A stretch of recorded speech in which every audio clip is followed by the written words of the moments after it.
Danger zone. No, of course it's not. It's the inclusion zone. I'm James Hollis, a proud autistic voice in Britain's neurodivergent community and a diehard Top Gun fan, here with my dear friend James Kenyon, your ADHD co-host, originally not from the northeast of England, but that's where I lived for several years. Welcome to the Neuropod, diving into neurodivergence and neuroinclusion, from autism to ADHD, with real stories and tips for parents, allies, or anyone tackling a neurotypical world.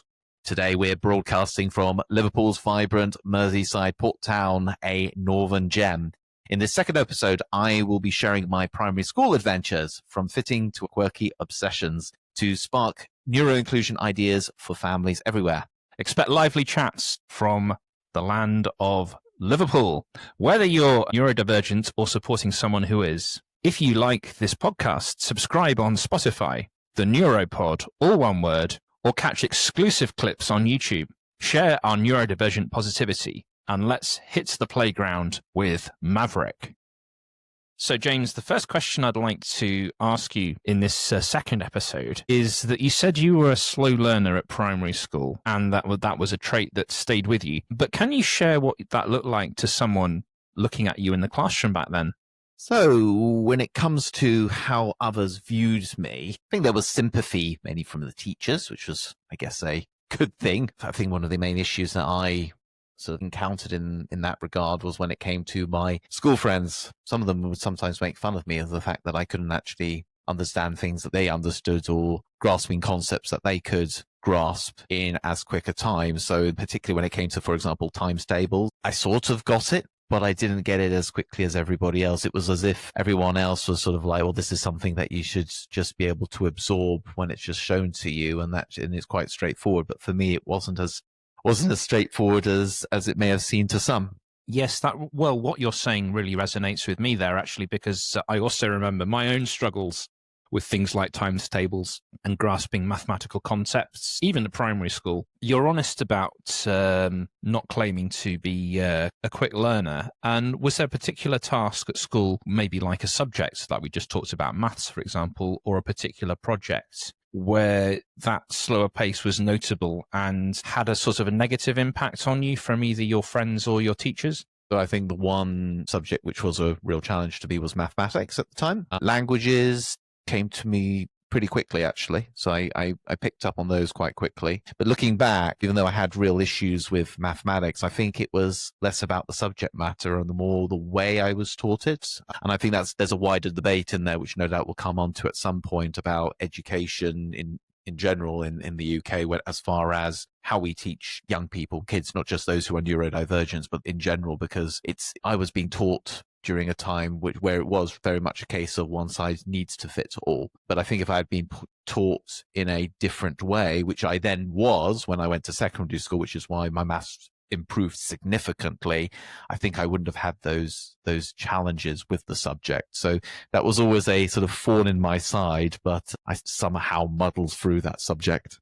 I mean, you said you were a slow learner at maths, but was there an area or subject at primary school where you surprised yourself by picking it up quickly, like intuitively, for example? So as I briefly touched upon, languages was an area which I seemed to pick up relatively quickly. I think the reason for that was because vocabulary was quite straightforward, because that was a case of a pattern in the sense of this word means that, or that word means this. So I picked up vocab very quickly. But of course, looking at mathematics, it may seem to most of us like 2 times 2 equals 4, but it's not as straightforward as that. You have to understand, why does 2 times 2 equals 4? Whereas one word that we say in English is said like this in France, and you don't need to understand how you get there. It just is like that. Yes, I'm afraid, I know this is terrible, but it does rather put me in mind of that scene from Blackadder 2, I think it was, where I think it's Baldric who's saying some beans and some beans equals some beans. And then Blackadder says, yes, Baldric, to you, the Renaissance was something that happened to other people, wasn't it? I don't know why I'm saying that, but anyway, that's completely irrelevant to our discussion. But that probably describes my own approach to maths as well, to be quite honest. It took a long time for me to grasp some of those concepts as well. When you nailed languages, for example, when you understood things, was that a confidence boost to you? It was a confidence boost in the sense that it made up for any shortcomings I may have had in an area such as mathematics. Science, found that relatively straightforward, even though it took a bit of time to still grasp various concepts in those first 10 years of being at school, as in towards the age of 10. Yeah, I think in our last episode, you touched on when you were young and sort of like 4 or 5, you were very interested in how things worked. And I wonder whether that was maybe why science appealed to you, whether that was why you enjoyed science, possibly. I think there was definitely something to be said there, James. I think it was this idea of being curious, which is absolutely fundamental as far as science is concerned, because that's what it's all about. It's whenever you're sitting in a science lesson, one of the first things you do in terms of the practical side of things, you don't really do so much theory. You do sort of a lot of practical work, which is about experimenting. And experimenting is all about being curious. And I think when it's much more interactive in that regard, and I think this just goes for people in general, but certainly for those who are maybe neurodivergent, where our brains work in a very different way compared to the world of neurotypicals, I think there's something to be said about the practical side complementing the theoretical side, which therefore makes understanding of the subject matter that much more straightforward. And sort of if you come back to mathematics again, that's just pure theory. There's no really experimenting there, especially in those first during your school years. It's only later on, if you went to take maths to sort of university level, where you actually experiment with various theories and try and come up with your own mathematical models and designs. So I wanted to ask you about how you were regarded by other students. Now, you said to me a little while ago that you found some of the other children quite unkind and almost bullying. I wonder whether you could maybe give an example as to when that happened and what your reaction was.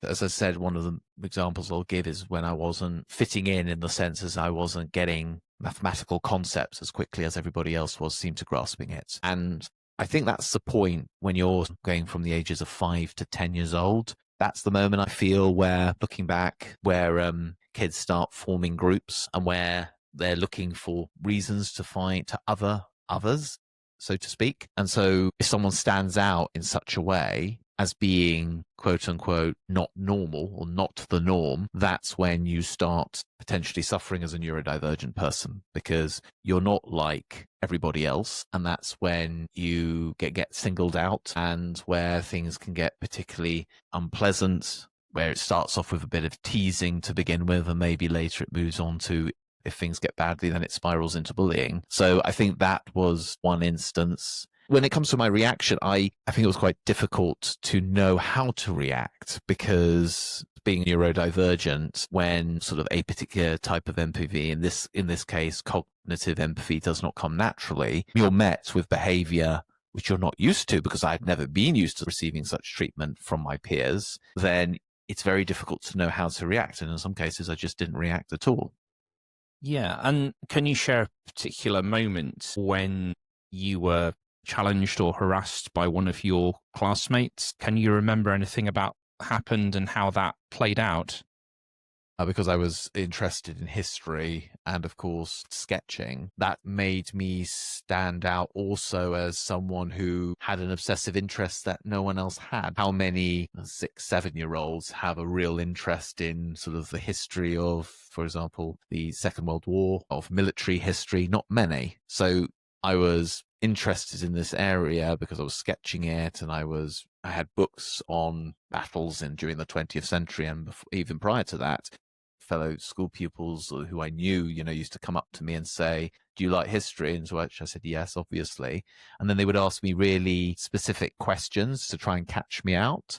So if I didn't know the answer to something, they would say, "Haha, you don't know anything about history," this sort of thing, which of course was a projection of their insecurities, because there were things about sort of history that they didn't know. So it was a case of, first of all, it was like me sort of saying, okay, I was not very strong at mathematics. Okay. So they didn't feel that they still sort of teased me in that regard when it came to maths. But on the other hand, they wanted to make sure that they could make me feel like I wasn't good at anything, because the sort of the area where I thought I did have an interest in, and maybe they felt threatened with, was history. And that's where they wanted to say, well, we've got to stamp on him in that regard as well. Yeah. And that's the sort of thing, like at that point, you're feeling excluded from what other people are. You're feeling that was a sort of thing that you were just describing is when you're having that sort of teasing stroke bullying is when you've probably felt excluded. Am I right? No, sure. And that was the first time I ever did feel any form of exclusion, which is, of course, not unusual for those who are neurodivergent. Not just autism. I think we should need to emphasize that. And, there are plenty of others out there who have other neurodivergent conditions, whether that be ADHD or even sort of dyslexia, who also feel a sense of isolation and exclusion because they're different. But that's the first time when I really it was a real shock to me to really get the sense of how unpleasant and even cruel other people could be. Because prior to that, I had only known sort of pupils or contemporaries of mine who treated me well, and I treated them well back. And this was the first time when I had actually been, whereas I was on the receiving end of hostility and unpleasantness. Yeah, so how did other kids see you generally at school? I mean, were you sort of like the leader? Were you the joker, or were you sort of like something else in their eyes, do you think? Well, I think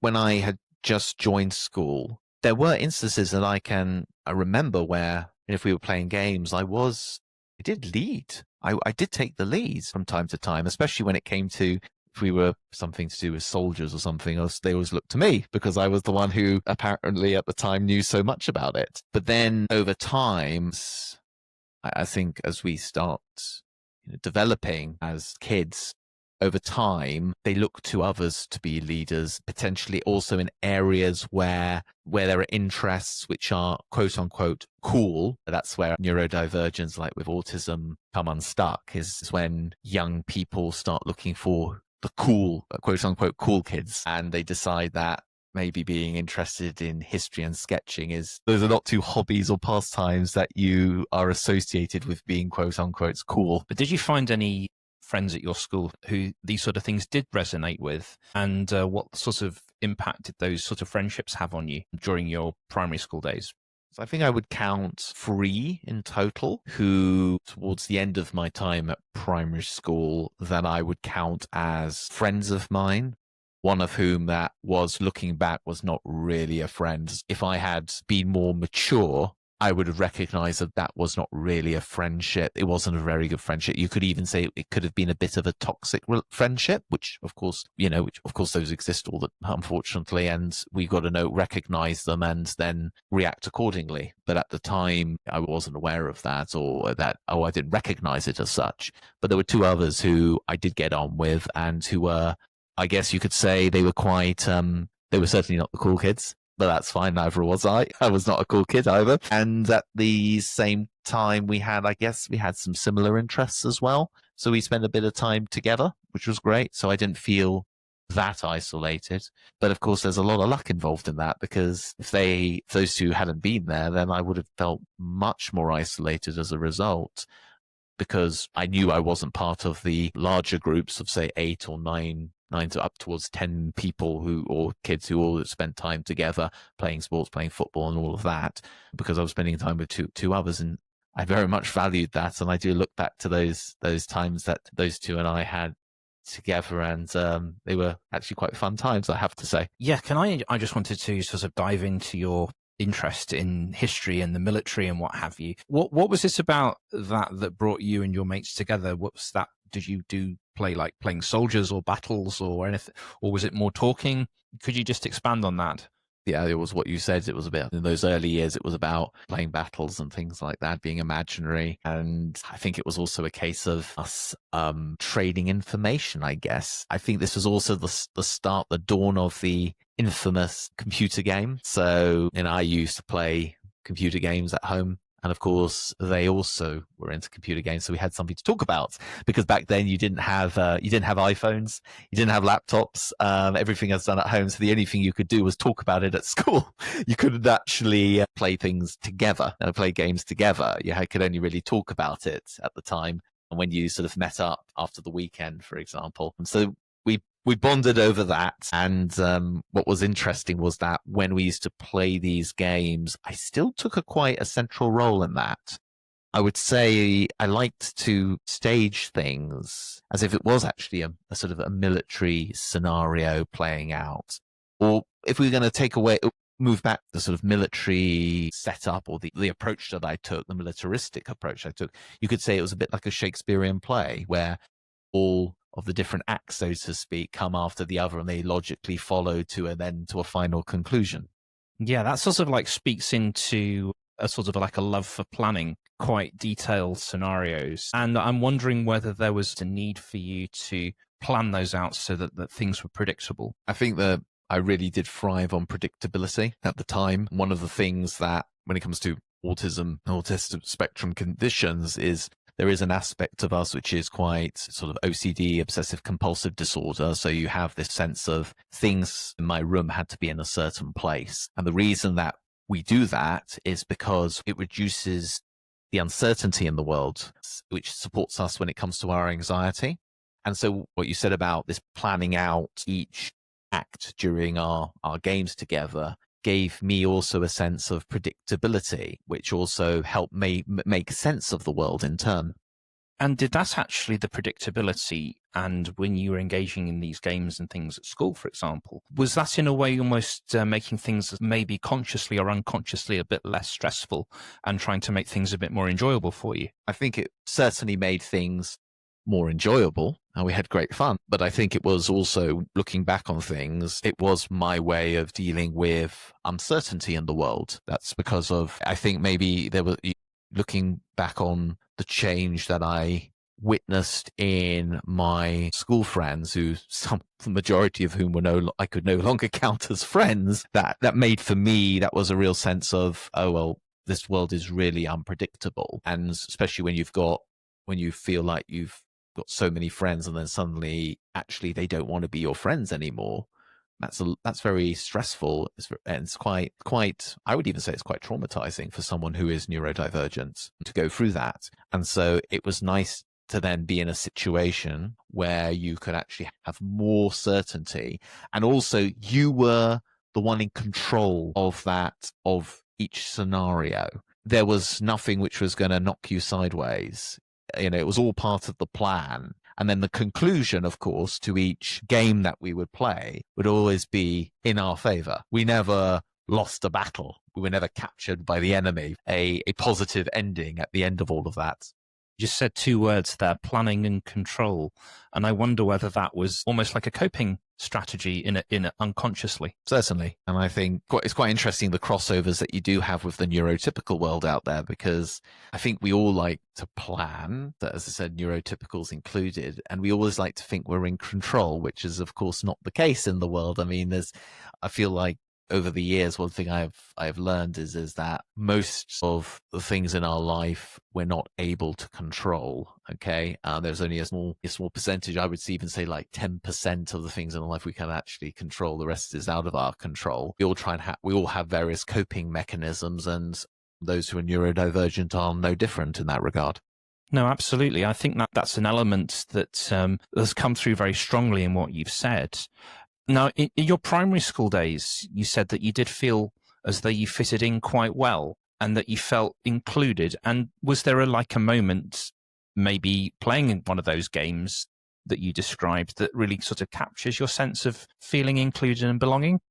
So the only time when I really properly felt included, so to speak, was before everyone started going off into their own groups, when I could still put myself forward or volunteer for a particular game which was being played, where everyone said, yeah, obviously you can get involved with us. It's like, yeah, and this is going to be your role, and whatever it may be. That was no longer the case. It was after a while it became a case of, can I get involved? The answer was no. And so that's why I had to look for friends elsewhere who had similar interests to myself. And I think that's quite important to emphasize. I think the reason also why you separate into your groups is because your interests start diverging and you start gaining different interests. And so, as I said, there were not many out there who had a real interest in history, sketching, and potentially locomotives, dare I say. Were these friends that you made outside of school, which you had more in common with, or were they all in school? They were all in school, as school was the main repository for friendship, as far as I was concerned. I didn't have that many friends outside of school, so I had some neighbors with whom I was friendly with. But yeah, my main sort of source of friendship was indeed school, which of course, so to speak, reduced the pool of potential talent as far as friendship was concerned. Yeah. So looking back, now that you obviously know all you know and you've had your diagnosis as being on the autistic spectrum, how would you say that retrospectively being on the autistic spectrum shaped those friendships? So I think it was the fact that I was prepared to go out there and properly be me, and I had no problems of being me. I'm sure there were quite a few of my contemporaries at the time who were actually had maybe interests which were very different to football, for example, or to other sports or to other interests when it came to, I don't know, favorite programs they used to watch on TV and things like that. But because they wanted to fit in, they were prepared to compromise on those interests that they had, which were not of the quote unquote norm. But when looking back, I wouldn't have done anything differently, because I think there's something to be said about me being me and you doing you. And that's ultimately, if that makes you happy, as long as it's not impacting someone else negatively, then why shouldn't you go out there and do what you want to do in life and pursue the interests and passions that you have?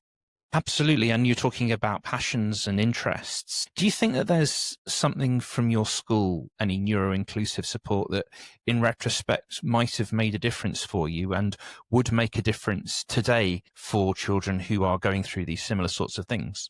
I think one thing that could have helped would have been putting those who have got similar interests and unique interests all together and not separating them out based on age. I would have really welcomed if I had got to know others properly who were in other age brackets, but who had similar interests to myself, because then that would have formed a critical mass of, say, historians or young sketchers and artists, so maybe future artists, so to speak, because of course the two friends that I had, they were both in my year, and it would have been nice to have known that there were others out there who'd shared similar interests to myself. So if that could have been done, if that could have been facilitated across age groups, that would have been something quite positive. Yeah, I think that's the thing particularly about primary school is certainly in big primary schools, kids are very much siloed or put in their own silo with their age brackets. And so, I think that's one of the things that we can sort of take away from this in a sense of having children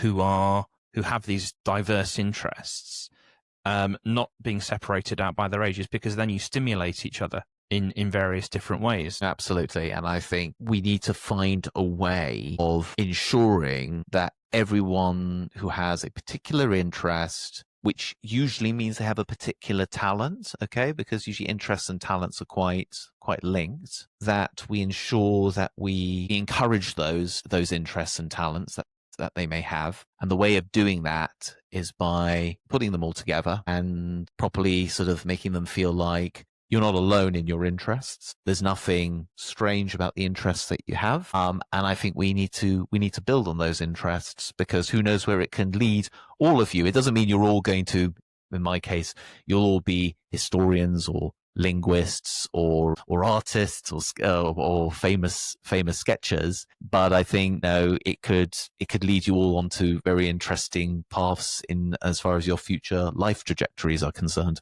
And that goes back to the heart of what we're all about in this podcast, and that's neuro-inclusion. And I think that's a fantastic point on which to end until we have our next episode. So if this resonates with you, subscribe to the Neuropod on Spotify and Apple Podcasts. That's the Neuropod, all one word. Or catch up on our exclusive clips on YouTube. Continue to follow our Neuro Odyssey from Liverpool to platform 9 3/4 and beyond, and share our podcast to spread neurodivergent positivity. Thanks for listening, everybody. And as I would always say and always encourage, let's keep flying like Maverik. Bye-bye. Goodbye.